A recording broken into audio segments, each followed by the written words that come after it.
posisyon yun. Dati. Alam mo, ever since pa ito ba lagi ko sinasabi sa'yo, Jess?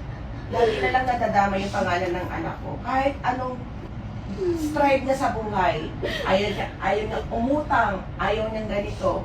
Pero yung partner niya, kakalad ka rin yung name niya, yun yung nasasaktan ako. So, eto, hinahabol ka ng pinagkakautangan mo. Siyempre, Ano naman gusto ni Sashi na mabuhay? yun nga, kung baga sa akin nga, hindi naman yun para maghiwalay ko yung anything. Makakabawi ka talaga dyan. Kung naniniwala sa iyo yung anak ko, makakabawi ka. Pero, hindi sa paraan na ganito, nakadrag mo yung lahat ng paghihirapan. Sabi ko nga sa Jed, pangalan na lang ang meron ng anak ko. Wala kami, hindi kami mayaman o anything. Ilang taon kanya sinasabihan na maghanap ka ng trabaho. Nilalakad ko yung bangko ko na makatulong ako sa anak ko, na makautang ako na 1 milyon para sa birthday niya. Kung alam mo lang. Kasi nakikita ko yung...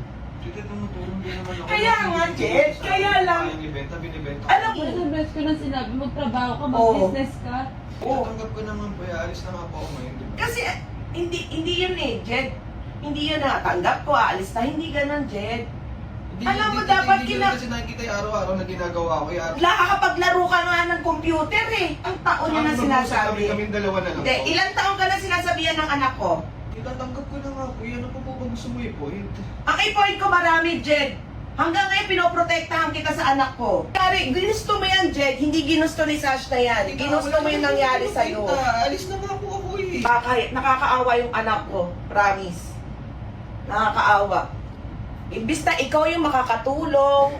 Alam mo, pagod na yung anak ko na mag-isip, na magtrabaho. Hindi deserve ng anak ko yan na magkautang sa amin. Meron ako araw-araw sa lahat na makakaya ko. Kung may mabibenta ko, binibenta ko para ibigay sa kanya buo. Galing naman sa kanya yun eh. Benta mo eh, para pinapalabas mo, galing pa sa iyo yung binibenta Sa'yo, mo. kung kaya ko tumutulong ako.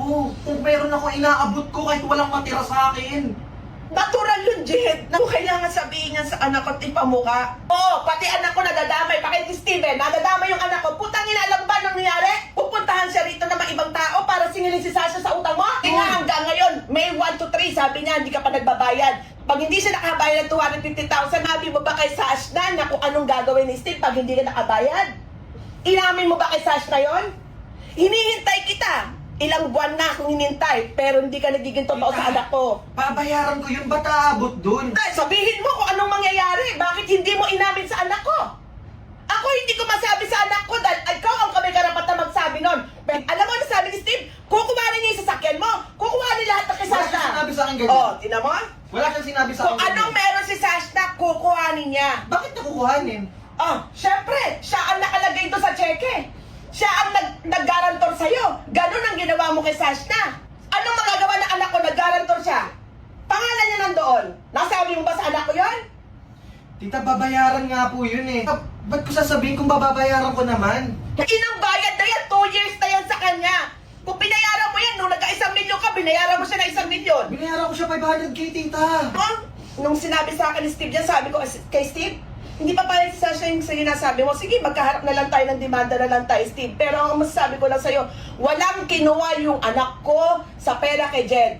Ako yung kinausap ni Steve. Sabi ko, ba't ako kinakausap mo? Eh kasi natatakot ako, mamaya magalit ka sa akin. Sabi niya, ang balak ko, pag hindi nabayaran ni Jed, yung 12 million ko, si Sasha na sisingilin ko. Tita, wala na kami ng anak mo, hindi mo na kailangan dagdagan lahat.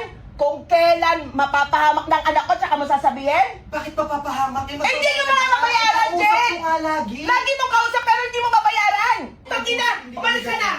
Tangina, papahirapan mo yung anak ko?